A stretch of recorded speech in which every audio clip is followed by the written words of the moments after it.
All right, back with a Fox News alert. The man accused of shooting 2 cops in 12 hours is charged with attempted murder. Surveillance video, as you're looking at right now, appears to show Robert Williams opening fire inside the New York precinct in the Bronx. Hours earlier, police say he shot at 2 officers sitting inside a van, also in the Bronx, hitting 1 officer in the neck. This guy has a rap sheet going back to when he was just 17. He was convicted of attempted murder, robbery, and assault in 2002. In that incident, he shot a person and got in a gunfight with officers. He was paroled in 2017 before being arrested for a DUI 1 year later. He is due in court later today on that charge. In response to this violence, a memo has been sent out by the City Department of Corrections urging employees and their loved ones not to wear any items with the department's name or logo. The memo is not associated with the NYPD. So let's bring in Eric Trump, the son of the president, President Donald Trump, and executive vice president of the Trump Organization. Thanks for being with us. Thanks. Good to be here. Your dad tweeted about this, basically saying he grew up here. I'll read it for the audience. I grew up in New York City and over many years got to watch how great NYC's finest are. Now, because of weak leadership at governor and mayor, stand away, water thrown at them, regulations and lack of support, our wonderful NYC police are under assault. Stop this. It's so sad. I know so many people in the NYPD. They're an incredible men and women. They're just truly, truly the best. And the problem is we do have awful leadership. What Mayor de Blasio has done to the NYPD, right? It's actions speak louder than words. You have officers out on the street having big buckets of water and other things thrown at them. And guess what leadership does? They do absolutely nothing. They hardly condemn. It's only after, quite frankly, outrage, largely because Fox brings it up, that somebody finally says something. But what they've done between the stop and frisk stuff, New York is more dangerous than it was ever before. Giuliani did a great job cleaning up the city. And honestly, the Democrat policies of this mayor, and he's worse, he's so far left, have made this city more dangerous. And it's so sad. I mean, officers being assassinated. I mean, think about a memo going out. Are the bravest men and women in this country. Think about a memo going out. Please don't wear your uniform when you're in public because, you know, that might cause you to risk your life. It's insane. It should not happen. It doesn't happen anywhere else other than New York City and a couple places in California, all run by leftists. Well, we had a police panel about 2 hours ago on this program, and they said, look, he is the boss of the cops because he is the boss of the police commissioner, but at the same time, he is anti-cop, they said. He is anti-cop.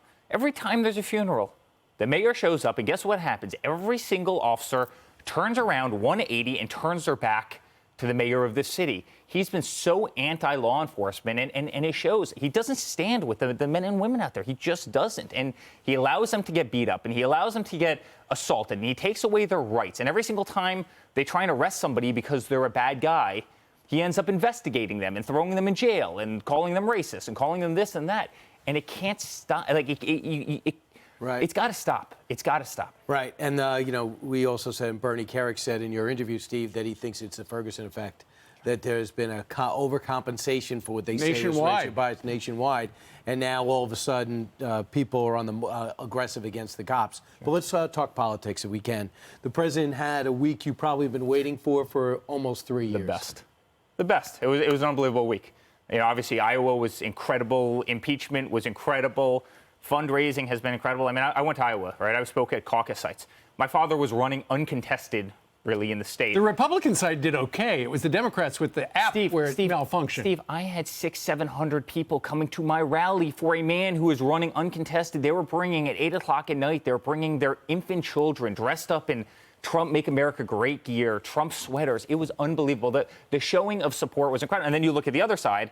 I mean, they couldn't tabulate 170,000 votes. That's how pathetic the Democrats are. Eric, I read in the Des Moines Register after the Iowa caucuses that because your dad got 97%, didn't need to, you know, have that kind of a presence. But the people who showed up wanted to send a signal to him that despite impeachment, they were still 100% behind him. Yeah, that's right. I mean, isn't that nice? Isn't that nice to show up in force? We showed up. We had congressmen. We had senators. We had the entire campaign. We had the RNC. I mean, we went in as 80 people, and we took that state by storm. And it was such a nice showing of unification of the Republican Party. The excitement on the ground was unlike anything I've ever seen. I mean, the love in this country for my father is unbelievable. Hey, and we're going to win this. We're going to win this. UMass did a poll. They interviewed 400 New Hampshire Democratic primary voters, and they asked them which one they prefer, which outcome. A giant meteor striking the earth and extinguishing all human life, or your dad winning again. 62% chose the meteor.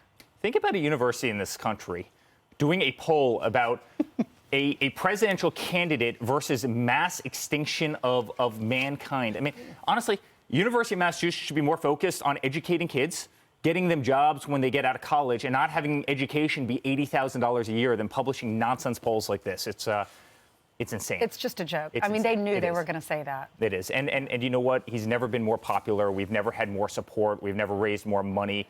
People come up to me every single day. They're hugging me. Tell your father thank you. On behalf of America, thank you. I was a Democrat my entire life.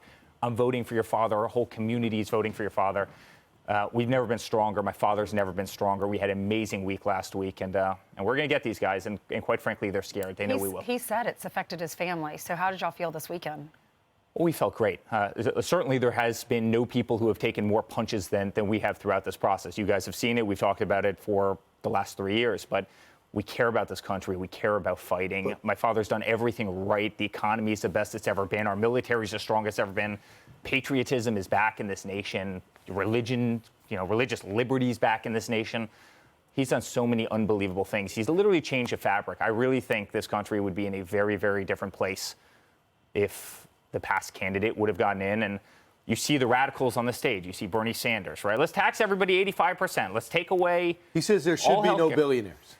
Think about the notion that they couldn't count 170,000 votes in Iowa, yet you want to let Bernie Sanders run health care for this nation, something as complicated as health care. I mean, think about that notion. And they would run the one meteor, using the meteor analogy from this poll, the one meteor that would hit this country would be the economy. I mean, these people would tank the economy of this country so fast, and we're doing so well, and I'm proud of them. Quick question, can you preview the speech tonight?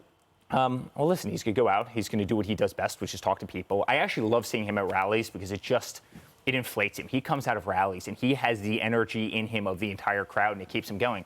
Listen, when you're in Washington, D.C., and you have to deal with the swamp all day, it's for a person who doesn't get drained, it's draining, and he goes out there and he loves being with the people, and that's when he's his best. Do you think your dad is going to use the expression lion, dog-faced pony soldier? Probably not. I think that one surprised all of us. I don't really know where that came from, but that person's pretty irrelevant right now anyway, so it doesn't all but matter. But All right. So you're talking about Joe Biden.